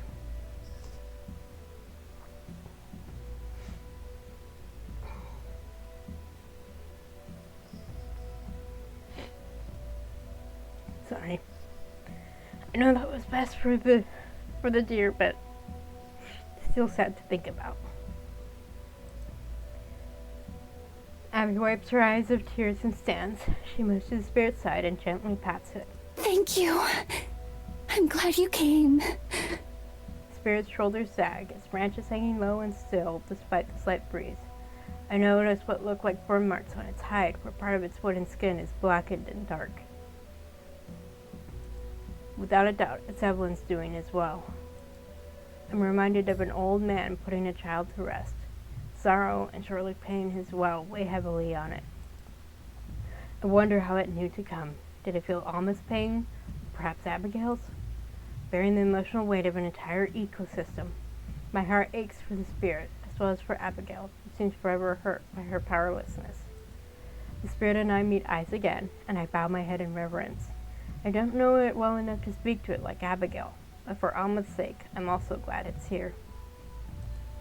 It stoops down and picks up the deer's corpse. Blood now runs freely from the injuries, somehow not clotting, and I have to look away. Without a second thought for us, the spirit turns and leaves once more, going back the way it came. Abigail and I watch it go. In all, the encounter couldn't have lasted more than a minute or two. Long after the last of its footfalls have faded away, Abigail and I sit in silence. I hold her close until finally we return to the church. The rest of the day passes quietly, the earlier euphoria of our relationship being overshadowed by fear of the shifting forest. Though Abigail is never more than an arm's reach away from me, and usually closer, she's nearly silent. Our headaches return not long after leaving the fairy clearing, stronger than before. Now, some combination of pain and sorrow keeps us both quiet. At some point, I reach for her hand out of habit, and that's when it happens. My hand passes right through hers as if she isn't even there. Oh no! No! Dang you! Dang it! No. Abigail! I say the first thing that comes to mind. With a fright, she leaps up, searching around for the source of my panic. It seems she didn't even feel it. Look! I reach for her hand, and once again it passes right through, just like when we first met, before we could even speak with each other. She understands instantly. Oh no! Oh no! What's happening? Are you okay? Do you feel any different? I don't know enough about magic to even start to guess why this might be happening to her. Should we take you to the forest spirit? Or get you some rest? Or... Madison, it's not me. What? No! It's you. I look down at myself. Sure enough, my whole body is slightly transparent. I can see the floor of the church through myself. Vertigo hits me and I stumble. Abigail lurches forward to catch me, but of course she isn't able to. Dread fills my heart. Please no, not again. What do I do? I slap my hand, a pathetically ridiculous action. I can't even feel it. My own hand goes right through me. Shaky, Abigail stands up, holding her head. Something's happening to the forest. This must all be connected somehow. It's simply impossible otherwise. Dun dun dun! What could Evelyn be doing? No! I know that she has to be involved. I don't even have to ask. I have no idea. Nor do I know why she's choosing now of all times to do it. Do you think the forest spirit can help us? The forest spirit is all I can think of, the only ally that we have. At least it's a powerful one. Abigail looks away. I'm sure the spirit was her first thought, too. Perhaps we can try. Wordlessly, she heads out of the church, and I follow behind her. The happiness and joy that was shared so recently has evaporated entirely. I wish that life, whatever form it takes for us, could just slow down, so we could have more than a moment to rest. But I know that that's impossible while Evelyn is still out there. I know that one way or another, we're going to have to be the ones to deal with her. But what I don't know is if we even have a chance.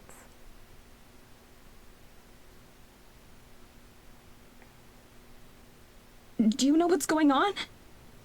Has something like this happened to you before? Oh boy, oh boy, oh boy, oh boy. It hasn't. This is the first I've seen of it. But I think I know. I think that the forest is having trouble keeping you here. The magic is getting weaker too. So does that mean that... I leave the implication spoken. Abigail halts in her tracks, facing me with a fiery determination. No, I won't let anything bad happen to you. Not again. I promise, Madison. I don't know if she has the power to keep that promise, but I can only hope so. Okay, I trust you. I really do. Believing in Abigail is my only option, but even if it weren't, it's like she said, together we can get through anything. I try not to think of what that would mean if I'm wrong. I'm not even totally sure myself. Would I just cease to exist? Go on to an afterlife? Something else? None of the options are especially appealing, and I know that dwelling on them will only make me feel worse.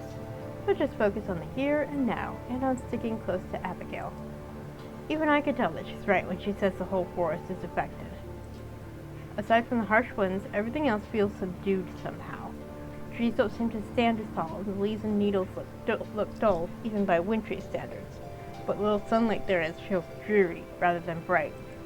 The light snow falls from the sky, but the heavy clouds overhead promise more, and soon. It occurs to me that we've been walking longer than we normally have to, instead of changing the forest path to get us there quickly, following the regular route through the trees.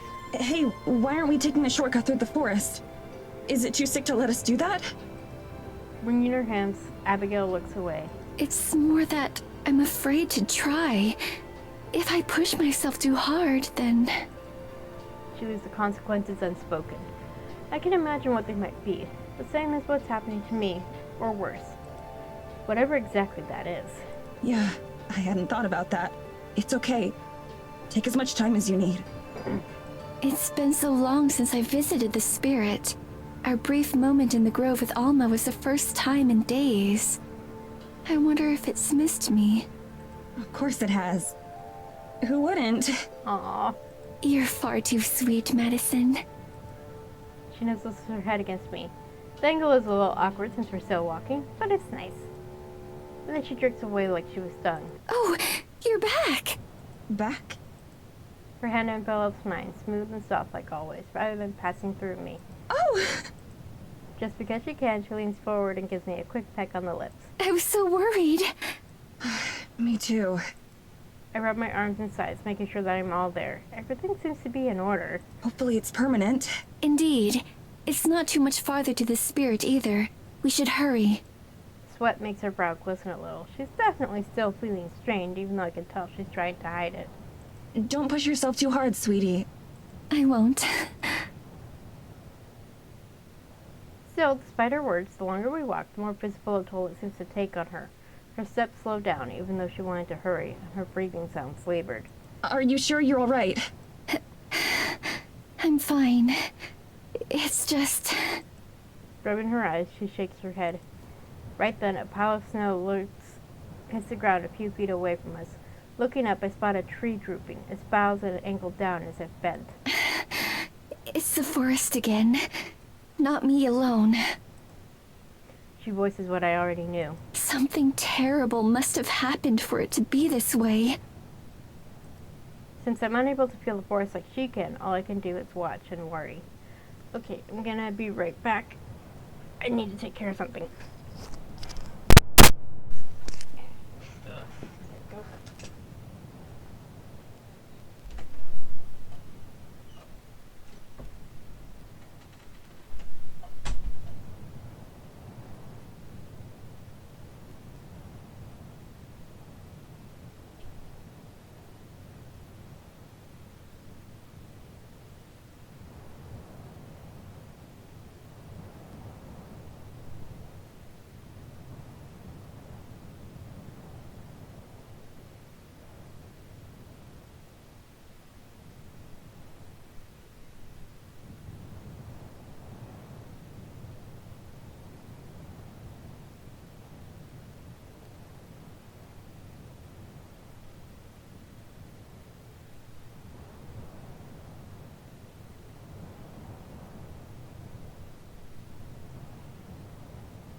Okay, I'm back. Sorry about that. Just, couldn't wait.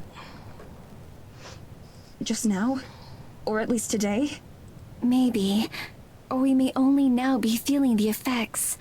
I'm not sure. I can tell by the frustration in her voice that she's nearly as in the dark about all this as I am. I have to remind myself that what she knows she only picked up by intuition and years of observation.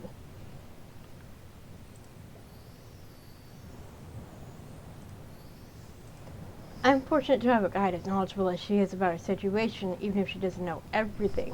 I know when we're getting closer to ancestral trees, from the change in the air and the way the trees are larger than before. That profound sense of being watched and the primal energy is still present, but even that feels mellower. Or maybe strained. Through everything, there's also the acrid smell of smoke. Suddenly, Abigail lets out a yelp of horror and dashes forward. Abigail! I follow right on her heels. Oh no! It doesn't take long to discover what she found. Where once there was a mighty tree, all that remains is a blistered and charred husk, blackened by flames. A painful buzzing penetrates my head, nearly unbearable, and all I can do is watch in horror as a foreign sorrow emanates. Even I can tell that this is the forest crying out. Here at the locus of its pain, even I'm affected. I can't imagine how Abigail must feel. Her fingers run across the damaged wood as if searching for a sign of life. I have to remember that this isn't just another part of the forest. This is its heart, its very soul. And for so long, it was also her home. How did I not know? I've been so happy these few days that I must have blinded myself to the pain of the forest. From behind, I wrap my arms around her, pressing my face against her shoulder. I'm sorry. It's not your fault, though. Even if you knew, you couldn't have changed it. If anything, we were lucky to have those few days. She clings to me, pinioning my arms into an even tighter embrace. As I feel her cry against me, my own uselessness feels like more of a curse than death ever was. I wish there was some magic word or spell that I could use to make things better. But all I can do is hug her tightly and warmly, and hope that I'm as much of a reassurance for her as she is for me. Then, without warning, I once again see my arms go transparent, and the feeling of Abigail against me disappears. Although this time it's not as big of a shock, it's still a reminder that we don't have long to wait. Abigail notices and stays herself alone. Let's keep going. The spirit must be around here too. Why doesn't it stop Evelyn? Isn't that its job as guardian? It probably can't. I'm sure it wants to, but it relies on the forest for strength. So if the forest is weak, then it must be too. In fact, that may be Evelyn's intention. The sinking feeling in my stomach intensifies. If she's even stronger than the forest spirit, then what hope do we have? I don't voice that fear, though. I'm sure Abigail's already worried about the same thing. It isn't much longer before we encounter the spirit. At first, we almost miss it. The forest spirit stands idle in a clearing, as if lost in thought. It barely seems to notice us when we approach. The slight tilt of its head is the only acknowledgement we get. It's small. Smaller than I've seen it before. It's barely as tall as I am. The lights in its eyes, usually bright and terrifying, have gone dim. It looks more like the wounded deer from the clearing the other day than the being who helped it pass on. Just like the trees it protects, its branches are sag and are bare. A few have jagged ends, as if something snapped them off. None of the wildlife that usually accompany it is around. Instead, it seems alone and abandoned. Though it hasn't been long since we saw it last, it looks significantly pained. I wonder if its salvation of Alma was taxing on it. Abigail cries out again, just like when we came across the burned tree. As anguished as she sounded then, this time it's even worse. I hang back as she runs to its side, not wanting to intrude on a private moment. She places a hand on its leg, crooning something that I can't make out. Though the spirit tilts its head a little bit more to face her, the motion is stilted and janky. As exhausted and sick as Abigail seems, the forest spirit seems to have it 10 times worse. Makes a mournful sound, a deep and sonorous hum, seems to echo and reverberate off the trees around us. Though I can't understand it like Abigail can, the pain and suffering in its tone is obvious. Abigail presses a cheek against it, patting the creature gently, the same way she sometimes comforts me. I look down at myself, shimmery and transparent, and I'm pretty sure we won't be getting any assistance from the spirit. A wave of nausea hits me as I ponder just what that means. I don't have any backup plans. If Abigail does, she didn't mention them. Is my only choice to just stay like this and hope my condition doesn't get any worse? Ever since I came here to the forest, it felt like I haven't had any control over my own fate, and I can't help but worry this will be the final nail in the coffin. Perhaps literally. I fidget, adjusting my scarf and hood and glasses countless times. Abigail remains close to the spirit, pacing slow circles around it as she talks to it softly. I wonder what she's saying. Sometimes the spirit will hum or make a gesture that could be a nod. All the while, I keep my respectful distance. At some point, I realize that it's snowing. I don't know how long it's been going on. As some of the snow settles on the spirit's broad shoulders, it doesn't look festive or pretty. It just looks pitiful. The spirit sags, bearing the weight of the world. I'm not sure how long I wait, but I don't rush Abigail at all.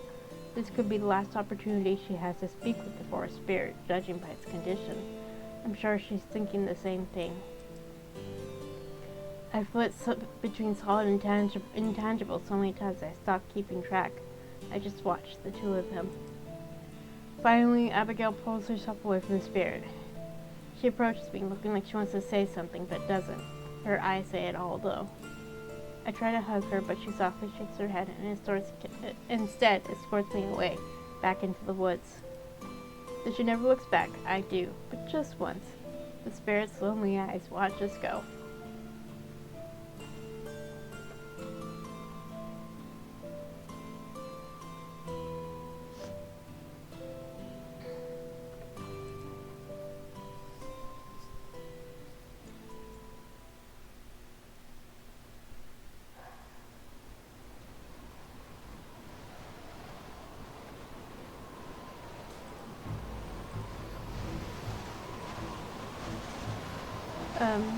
Okay, I'm gonna pause here, actually, because,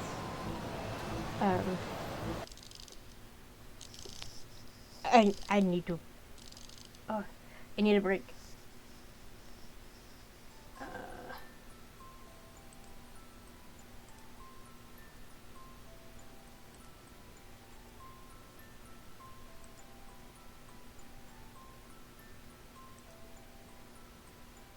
Okay, so, yeah, here's deforestation.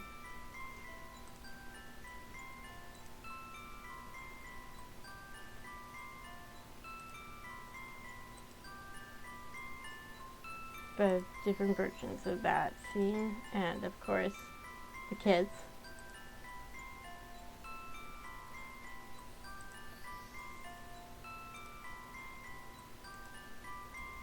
And then the other kids.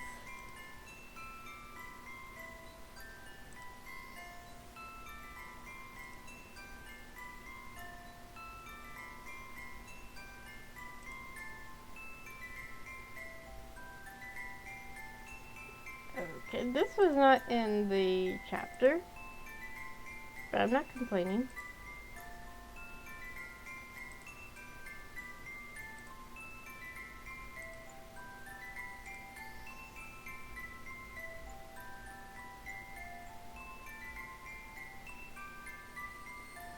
Okay, so that's it for this week. Oh boy. So yeah, hopefully next week I may do something on Wednesday, but it is Valentine's Day. I don't have anyone to celebrate with, I don't care. If I do something on Wednesday, it might be something else entirely. I haven't decided yet. But But yeah, thank you for joining me. And if you're watching this on YouTube, please like, share, comment, subscribe, all that fun stuff. And I hope you have a good rest of the week. Happy Valentine's Day, or just have a good day, depending on when you watch this. And I'll see you next time.